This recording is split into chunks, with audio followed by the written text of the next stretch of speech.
Hello everyone, और इस video में मैं आपको बताऊंगा कि कैसे एलिमेंटर में आप साइड मेन्यू बना सकते हैं। ये हर डिवाइस के लिए रिस्पॉन्सिव होगा और पॉपअप से तो बहुत बेहतर है। आप जैसे ही मेन्यू पे क्लिक करेंगे यहाँ पर इस तरह से ये काम करता है। क्लोज पे क्लिक करेंगे क्लोज हो जाएगा। मोबाइल डिवाइस पे भी आपको चेक करवा देता हूँ, तो ये इस तरह से मोबाइल पे भी बहुत बढ़िया तरीके से सीमलेसली काम करता है।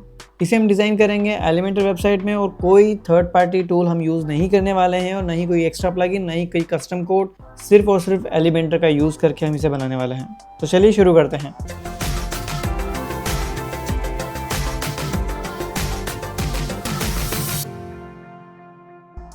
तो साइड मेन्यू क्रिएट करने के लिए हम यूज़ करने वाले हैं ऑफ कैनवास का, जिसे हम मैप करेंगे ये वाले मेन्यू के ऊपर। अब हमारी रिक्वायरमेंट ये है कि जब भी हम इस मेन्यू पे क्लिक करें तो एक मेन्यू साइड से अपीयर होना चाहिए, और उसमें हम अपने हिसाब से जो भी कंट्रोल रखना चाहें वो हम रख सकते हैं, अपने हिसाब से फुल्ली हम कस्टमाइज़ करते हैं। तो उसके लिए आपको जाना है यहाँ पर सर्च में, और यहाँ पर आपको सर्च करना है ऑफ कैनवास। एलिमेंटर की तरफ से ये इनबिल्ट आता है, तो आप यहीं से इसे ड्रैग एंड ड्रॉप कर सकते हैं। हेडर में आप इसे कहीं भी प्लेस कर सकते हैं। वैसे भी ये पब्लिकली दिखने नहीं वाला है, ये सिर्फ जब आप मेन्यू पे क्लिक करेंगे तभी अपीयर होगा, और यहाँ पर ये ऐसे नहीं दिखेगा। तो आप इसे कहीं भी हेडर में प्लेस कर सकते हैं। अब इसे यूज़ करने के लिए आप यहाँ से आएंगे लेफ्ट हैंड साइड पे, यहाँ पर एडिटिंग मोड है, इसे आप ऑन ऑफ करके अब बाकी चीज़ों में स्विच कर सकते हैं। ऑफ कैनवास में आपको एडिटिंग नहीं करनी है, तो आप इसे ऑफ कर देंगे तो आप बाकी चीज़ों में आप एडिटिंग कर सकते हैं, जैसे अगर लोगो चेंज करना हो और भी चीज़ें। वापस आपको इस कैनवास में एडिटिंग करनी है तो यहाँ से या फिर यहाँ से आप क्लिक करेंगे तो अपीयर हो जाएगा, और यहाँ से इसे आप एडिटिंग मोड ऑन कर सकते हैं। इसे सबसे पहले आपको नाम देना होगा, जो भी आप नाम देना चाहते हैं। मैं साइड मेन्यू नाम दे देता हूँ। अब यहाँ पर आप अलग अलग डायरेक्शन में से प्लेस करने के लिए यहाँ पर ऑप्शन मिलेगा। आपको पोजीशन कहाँ रखनी है, लेफ़्ट, सेंटर, राइट, 3 ऑप्शन आपको मिलते हैं। लेफ़्ट या फिर राइट दोनों में से जो भी आपको ऑप्शन अच्छा लगे वो रख सकते हैं। सेंटर तो बहुत ही बेकार लगेगा, हम लेफ़्ट रखते हैं। अब यहाँ पर वर्टिकल पोजीशन भी आप सेट कर सकते हैं, फ़िलहाल में उसकी ज़रूरत नहीं है, बट आप चाहें तो वो भी कर सकते हैं। अब यहाँ से आप उसकी विड्थ भी सेट कर सकते हैं कि ये कंटेनर जो है आपका ये मेन्यू है वो कितना स्पेस कवर करने वाला है। तो यहाँ पर अगर आपको कस्टम विड्थ अपने हिसाब से करनी है तो आपके पास फ्रीडम है, उसकी भी आप कर सकते हैं। बाय डिफ़ॉल्ट रखने के लिए मैं इसे हटा देता हूँ। हाइट भी आप इसकी अपने हिसाब से कंट्रोल कर सकते हैं इस तरह से, और अगर आप चाहते हैं कि जो भी इसके अंदर कंटेंट आएगा उसके हिसाब से हाइट ऑटो एडजस्ट हो जाए, फिट हो जाए कंटेंट के हिसाब से, उसके लिए आप यहाँ पे हाइट में कस्टम की जगह पे फिट टू कंटेंट कर देंगे। इससे ये होगा जो भी इसके अंदर कंटेंट होगा उसके हिसाब से हाइट ऑटोमेटिक एडजस्ट होगी। जो भी मेन्यू आपने डाला है उसमें अगर आप और एक्स्ट्रा मेन्यू डालते हैं तो हाइट ऑटोमेटिक आपकी इंक्रीज हो जाएगी, तो वो भी आप रख सकते हैं। अब यहाँ पर इसका जो एक्स्ट्रा सेटिंग है वो हम देख लेते हैं। यहाँ पर आपका एनिमेशन है, एंट्रेंस एनिमेशन और एग्जिट एनिमेशन। जब भी आपका मेन्यू अपीयर होगा या वापस डिसअपीयर होगा तो उसका एनिमेशन क्या होगा। तो सबसे ज़्यादा पॉपुलर एनिमेशन तो इसमें फेड इन लेफ़्ट करके आप यूज़ कर सकते हैं, और एग्जिट के लिए फेड आउट एनिमेशन आप यूज़ कर सकते हैं। चेक करने के लिए कैसा है ये, आप इसको वापस से इसको एडिटिंग मोड ऑन ऑफ करके आप देख सकते हैं इसका प्रीव्यू कुछ इस तरह से। अगर आपको ये एनिमेशन अच्छा नहीं लग रहा है, एक और एनिमेशन इसमें आप यूज़ कर सकते हैं। वैसे तो बहुत सारे हैं, बट इनमें से ज़्यादातर तो थोड़ा अच्छे नहीं लगते हैं। ज़्यादातर यहाँ पर आपको स्लाइड इन लेफ़्ट ये वाला एनिमेशन आप यूज़ कर सकते हैं। स्लाइड एंड फेड एनिमेशन ही ज़्यादातर यहाँ पे सूट करता है। स्लाइड हम रखने वाले हैं। अब एक बार इसे टेस्ट कर लेते हैं, ये ठीक है। अब इसमें जो एनिमेशन का ड्यूरेशन बहुत ज़्यादा है, थोड़ा स्लो एनिमेट हो रहा है, तो उसके लिए हम इसका साइज़ जो है, जो ड्यूरेशन है वो कम कर लेते हैं। फ़िलहाल ये 1.5 सेकंड का है, हम इसे 0.5 रख लेते हैं और अब ट्राई करते हैं। अब ये काफ़ी स्मूथ और अच्छा लग रहा है। तो ये हमारी कुछ हमने मेन सेटिंग करी हुई है। इसके अलावा आप इंटरेक्शन की सेटिंग भी देख सकते हैं। फ़िलहाल इनकी ज़रूरत नहीं है, डिफ़ॉल्ट यस ठीक है, बट फिर भी अगर आपको करना है, आप चाहते हैं कि बाहर क्लिक करने पे ये मेन्यू बंद ना हो, तो उस केस में आप ये भी इनेबल कर सकते हैं।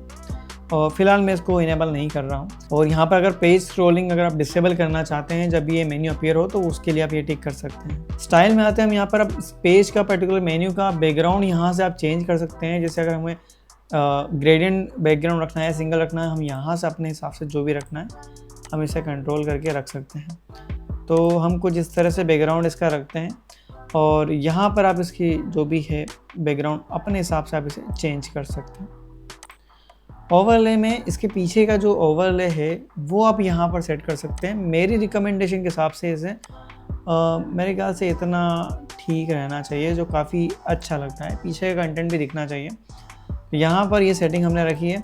अब हमें इसमें कंटेंट डालना है, तो कंटेंट के लिए हम सबसे पहले इसमें एक क्लोज़ का बटन डालेंगे ताकि कोई भी इसे ओपन करने के बाद क्लोज़ कर पाए। इसके लिए हम जाएंगे यहाँ पर प्लस पे क्लिक करेंगे। अब यहाँ पर हम यूज़ करेंगे SVG आइकन का, तो आइकन हम यूज़ करेंगे।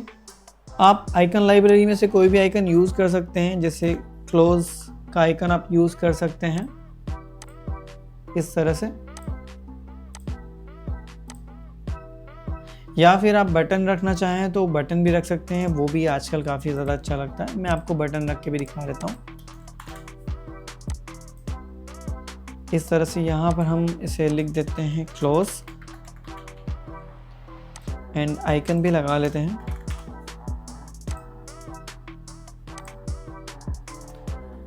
से हम अलाइनमेंट बटन का हम राइट में ही रखने वाले हैं। और ये जो भी कैनवास है, इसका जो कंटेनर है, सबसे पहले हम इसकी पैडिंग ऊपर से डाल देते हैं। हम 10 पिक्सल का पैडिंग रखते हैं सभी ओर से। और जो बटन है उसे हम बैकग्राउंड हमारा दे देते हैं वाइट कलर, एंड जो टेक्स्ट कलर है वो हम रखेंगे ब्लू में, कुछ इस तरह से। पैडिंग हम इसकी थोड़ी कम कर लेते हैं यहाँ पर, ठीक है। यहाँ पर हम टाइपोग्राफी में इसको 600 पिक्सल कर लेंगे, तो ये कुछ इस तरह से दिखने वाला है। अब आप चाहें तो इसमें आप अपना लोगो भी लगा सकते हैं। उसके लिए अगर आपको यहाँ पर इस तरह से प्लस का ऑप्शन नहीं मिल रहा है ऐड करने के लिए, तो आपको जस्ट स्कैप की जो है आपके कीबोर्ड में प्रेस करनी है। तो यहाँ से जो भी इसका पर्टिकुलर, जैसे क्लोज पे हमने क्लिक किया था, एडिटिंग ऑप्शन यहाँ पे बंद हो जाएंगे और यहाँ से आप अपने हिसाब से जो भी ऐड करना चाहें कर सकते हैं। अब यहाँ पर आपको मेन्यू डालने के लिए, जो भी मेन्यू आपको रखना है, उसके लिए आप वर्डप्रेस मेन्यू का यूज़ कर सकते हैं। डिफ़ॉल्ट जो मेन्यू है आपका वर्डप्रेस का, वो भी यहाँ पे बढ़िया काम करता है। उसके लिए बस आपको यहाँ पर ड्रैग एंड ड्रॉप करना है और जो भी आपका मेन्यू है वो यहाँ पर आपको दिख जाएगा, जो भी मेन्यू आपने बना रखा है। यहाँ पे हम इसका जो लेआउट है वो रखेंगे वर्टिकल, और यहाँ पर हमें इसका ब्रेक पॉइंट नन रखना है, क्योंकि हम ये मेन्यू एग्जैक्टली ऐसे ही रखना चाहते हैं। मोबाइल डिवाइस के ऊपर भी ये हम नन रख लेते हैं। और इसका जो स्टाइल में जाके हम इसका फ़ॉन्ट कलर सबसे पहले चेंज करेंगे वाइट में, और जो यहाँ पर हमने इसका जो पॉइंटर है वो हमें नन कर लेना है। अब इसमें जो भी कस्टमाइजेशन आपको करना है वो बिल्कुल आपके ऊपर है, आप जैसा चाहें इसे कस्टमाइज़ कर सकते हैं। फ़िलहाल मैं इसके लिए यहीं छोड़ देता हूँ। अब हम इसके नीचे एक बटन ऐड करने वाले हैं, तो इसके लिए मैं वापस से एस्केप प्रेस करूँगा ताकि मुझे ये ऑप्शन मिल जाए। अब यहाँ पे मैं बटन पे क्लिक करूँगा और बटन लेके यहाँ पर आऊँगा। इसका मैं विड्थ रखने वाला हूँ पूरा स्ट्रेच में। अब यहाँ पर मैं इसे भी बैकग्राउंड में वाइट कलर दे देता हूँ, और जो फ़ॉन्ट भी हम इसका सेम ब्लू कलर ही रखने वाले हैं, कुछ इस तरह से। टाइपोग्राफी में इसका थोड़ा सा मैं बोल्ड कर देता हूँ, वो ज़्यादा अच्छा लगेगा। यहाँ पर हमने ये मेन्यू भी बना लिया है। इसका थोड़ा सा हम मार्जिन एक्स्ट्रा ऐड कर लेते हैं टॉप में, लाइक 50 पिक्सल।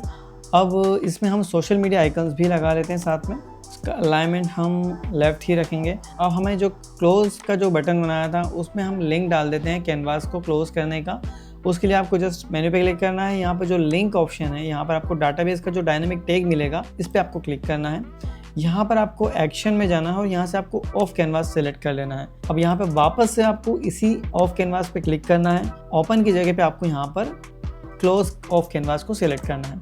अब जो भी कैनवास है आपको यहाँ पर सिलेक्ट करना, हमने इसका नाम दिया था साइड मेन्यू, तो हम वो सिलेक्ट कर लेंगे। अब जब भी कोई इस पर क्लिक करेगा तो ये कैनवास हमारा बंद हो जाएगा। सेम हमें ओपन करने के लिए इस मेन्यू को भी मैप करना है। हम मेन्यू पे क्लिक करेंगे और यहाँ पर भी सेम हम लिंक पे डायनेमिक टैग पे आएंगे, और यहाँ पर हम एक्शन में ऑफ कैनवास पे जाके इसे भी, ओपन तो ऑलरेडी है, यहाँ पर हमको बस मेन्यू का नाम सेलेक्ट करना है, डन। अभी हमारा मेन्यू यहाँ पे हो गया है। मैं इसे एक बार पब्लिश करके आपको दिखाता हूँ किस तरह से दिखेगा। तो ये हमारी मेन साइट है। मैं इसे जस्ट रिफ्रेश कर लेता हूँ। अब यहाँ पे जैसे ही मेन्यू पे मैं क्लिक करूँगा तो कुछ इस तरह से हमारा मेन्यू अपीयर होगा, और यहाँ पे मैं इसे कभी भी क्लोज एंड ओपन कर सकता हूँ, कुछ इस तरह से। मोबाइल मेन्यू भी इसका देख लेते हैं, मोबाइल में किस तरह से दिखने वाला है। तो मोबाइल के लिए जैसे ही आप इस पर क्लिक करेंगे तो यहाँ पर इस तरह से इसका मेन्यू अपीयर होगा। ऊपर जो वर्डप्रेस का है इसकी वजह से यहाँ पर दिख नहीं रहा है, बट यहाँ पर भी क्लोज मेन्यू ऑप्शन है। अब इसमें हम एक चीज़ और कर सकते हैं, जैसे अगर हमारी हाइट हमने फ़िलहाल तो फुल हाइट रखी हुई है, बट अगर हम यहाँ पर इसे 90% हाइट डाल देते हैं या 95% हाइट रखते हैं तो ये कुछ इस तरह से रहेगा। और इसका हम जो वर्टिकल पोजीशन भी सेंटर में रख लेते हैं ताकि ये सेंटर में रहे। आप अपनी मर्ज़ी के हिसाब से इसे ऊपर नीचे भी रख सकते हैं। अब यहाँ पर हम थोड़ा सा एक्स्ट्रा हम मार्जिन देना चाहते हैं, तो उसके लिए हम जाएंगे स्टाइल में, तो हम उसके लिए हम यहाँ पर रखना चाहते हैं। उसके लिए मैं यहाँ पर वर्टिकल पोजीशन को सेंटर में रखूँगा, स्टाइल में जाऊँगा। अब यहाँ पे इसका जो बॉर्डर एरियस है उसे मैं कर दूँगा 20 पिक्सल का। तो कुछ इस तरह से यहाँ पे एक्स्ट्रा इफेक्ट भी आपको आ जाएगा जो कि काफ़ी ज़्यादा अच्छा लगता है। तो ये भी आप यूज़ कर सकते हैं। और इन केस आपको ये हाइट अपने हिसाब से कस्टमाइज़ करना है तो आप कुछ ऐसा भी कर सकते हैं। और अगर आपको यही सब सिर्फ टॉप पे चाहिए तो आप टॉप पे, या सिर्फ बॉटम में चाहिए तो अपने हिसाब से आप इसे रख सकते हैं। तो मैं इसे 95% रख पे एक बार टेस्ट करके आपको दिखाता हूँ कि ये फ्रंट एंड पे कैसा दिख रहा है। तो मैं इसी को जस्ट एक बार रिफ्रेश कर लेता हूँ।